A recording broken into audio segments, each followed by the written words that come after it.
श्री स्वामी समर्थ. नमस्कार. तुम्हा सर्वांचं खूप खूप स्वागत आहे. स्वामी तुमच्या सर्व इच्छा पूर्ण करोत ही स्वामींच्या चरणी प्रार्थना करून मी सुरुवात करते. नवरात्रीच्या 9 दिवसात रोजची पूजा करावी का? देवाच्या मूर्ती हलवाव्यात का? किंवा देवांना आंघोळ घालावी का? असा बरेच जणांना प्रश्न पडलेला असतो. बरेच प्रश्न अनेक लोकांना पडलेले असतात. उपवास कसा करावा? तर आपण आता पाहूया की ह्या गोष्टी कशा करायच्या. समजा तुमच्या गावी घटस्थापना होत आहेत, तुम्ही काही कामानिमित्त शहरामध्ये दुसऱ्या ठिकाणी राहत आहेत, त्यावेळेला काय करावे? आपल्याकडे आपल्या कुलदेवीचा जो फोटो असतो त्या फोटोसमोर अखंड दिवा लावावा. काही जणांना प्रश्न पडलेला असतो की 9 दिवसांचा उपवास घट बसलेले नसताना करावा का? तर ते तुमच्यावर आहे. तुमच्या घरात घट बसलेले नसतानासुद्धा तुम्ही उपवास हा करू शकता. कारण फक्त आपल्याला काय जोशमध्ये येऊन आपल्याला उपवास करायचं नाही, दुसऱ्याने केला म्हणून आपल्याला करायचं नाही. तुम्हाला जर 9 दिवस उपवास करणे शक्य असेल तर करा, नाहीतर ह्या वर्षी केला पुढच्या वर्षी धरला नाही असे करून चालणार नाही. एकदा का 9 दिवसाचा उपवास समजा सुरू केला तर तो तुम्हाला कायम करायचा आहे. मध्येच धर सोड करू नये. तुमच्या घराण्यात तुमच्या कुळामध्ये कशा पद्धतीने 9 दिवसाचा उपवास केला जातो ते आपल्या सासूबाईंकडनं, आजी सासूबाईंकडनं विचारून घ्यायचे. कोणते नियम पाळले जातात त्याची माहिती काढा व त्याप्रमाणे उपवास करा.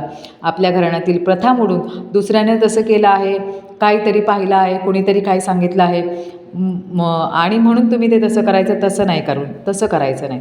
त्याप्रमाणे तुम्ही करू नका. तुमच्या घराण्यातील जे नियम आहेत त्याचप्रमाणे करा. दुसऱ्यांसारखे करू नका. याचं काय होतं, आपल्याला आपल्या मुलाबाळांना त्रास होतो हे आपल्याला लक्षात येत नाही. पण जर आपले वडिलोपार्जित जे काही नियम असतात ते आपल्याला मोडायचे नसतात. आपल्या घराण्याच्या प्रथा आपल्याला मोडायच्या नसतात. तुमच्या घराण्यातील प्रथेप्रमाणे करा. ही गोष्ट लक्षात घ्या. तुमच्या घराण्यातील पद्धतीप्रमाणेच उपवास करायचा आहे. आपल्या सासूबाईंना किंवा आपल्या आजी सासूबाईंना विचारावं त्याप्रमाणे उपवास करा, घराण्याच्या पद्धतीप्रमाणे. जेव्हा आपण घटस्थापना करतो त्यावेळेला आपल्या कुलदेवतेचा टाक आपल्याला घटी बसवायचा असतो.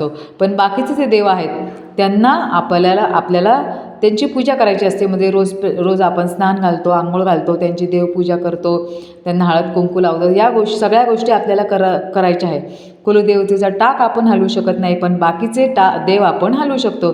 त्यामुळे बाकीच्या देवांची पूजा आपण नित्यनियमाने करावी. म्हणजे अगोदर आपल्या देवाची पूजा करावी व नंतर देवीची जी काही सेवा आहे ती करावी. काही जण कुंकुमार्चन असे करत असतात. अशावेळी देवीच्या टाकावर कुंकुमार्चन आपल्याला करता येत नाही, कारण तो देवीचा टाक हा घटी बसलेला असतो.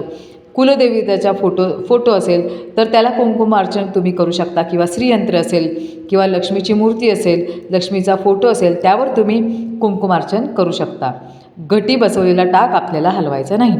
तुमच्या गावाकडे घटस्थापना होते तर तुम्ही जिथे राहत असतात तुमच्या कुलदेवतेचा फोटो असेल, मूर्ती असेल, तिथं आपण अखंड दिवा लावू शकतो. जेव्हा आपण आपल्या घरामध्ये अखंड दिवा लावतो तेव्हा आपल्याला आपल्या घरात कुलूप लावून कुठं जायचं नाही. तुम्ही तुमच्या नोकरीच्या ठिकाणी समजा तुम्ही जातात, पण संध्याकाळी तुम्ही घरी येत असता, अखंड दिव्याची आपल्याला काळजी घ्यायची असते. हा सगळा विचार करूनच आपल्याला अखंड दिवा लावायचा आहे. म्हणजे दुसऱ्याने अखंड दिवा लावला म्हणून आपण अखंड दिवा लावायचा असं नाही. जर तुमच्याच्याने होणार असेल तर अखंड दिवा लावायचा, कारण अखंड दिवा लावला तर घराला 24 तासाचं कुलूप लावून तुम्ही गावी वगैरे जाऊ शकत नाही. अखंड दिवा लावल्यावर समजा तुम्हाला भाजी आणायची आहे किंवा कोणाच्या घरी काही कार्यक्रमाला जायचं आहे तर जाऊन येऊ शकता. फक्त इतकेच असे आहे की 24 तास रात्रभर दिवसभर घराला कुलूप लावून ठेवले तसे करायचं नाही. कारण काय होतं, सूक्ष्म स्वरूपात आपली जी कुलदेवी असते ती आपल्या घरामध्ये 9 दिवसांसाठी आपल्या घरामध्ये आलेली असते. म्हणजे आपली कुलदेवी ही आपल्या घरात आहे व आपण आपल्याला घराला बाहेर कुलूप लावून जातो, हे असे चुकीचे आहे. या 9 दिवसात रोज पूजा करण्याबरोबर देवीचं आपण देवीचं जिथे बसवलेली आहे ते स्वच्छ ठेवायचं आहे. म्हणजे घटाची जी रूम असेल ती स्वच्छ ठेवायची आहे. पिरियड्स वगैरे या गोष्टी आपल्याला 9 दिवसात पाळायच्या आहेत. सुतक वगैरे ते पण या गोष्टी पाळायच्या आहेत. नॉनव्हेज खायचे नाही. मुख्य प्रवेशद्वारावर आपल्याला 9 दिवसात हळदीचे आपला जो उंबरा असतो त्याच्यावर हळदीचे लेपन करायचे आहे. तुमच्या कुळातल्या पद्धतीप्रमाणे देवीच्या ज्या काही सेवा आहेत त्या करायच्या आहेत. अशा छोट्या छोट्या गोष्टी आपण नवरात्रीच्या दिवसात पाळू शकतो व आपल्याला जशी शक्य होईल तशी आपण आपल्या कुलदेवतेची सेवा करू शकतो. नमस्कार.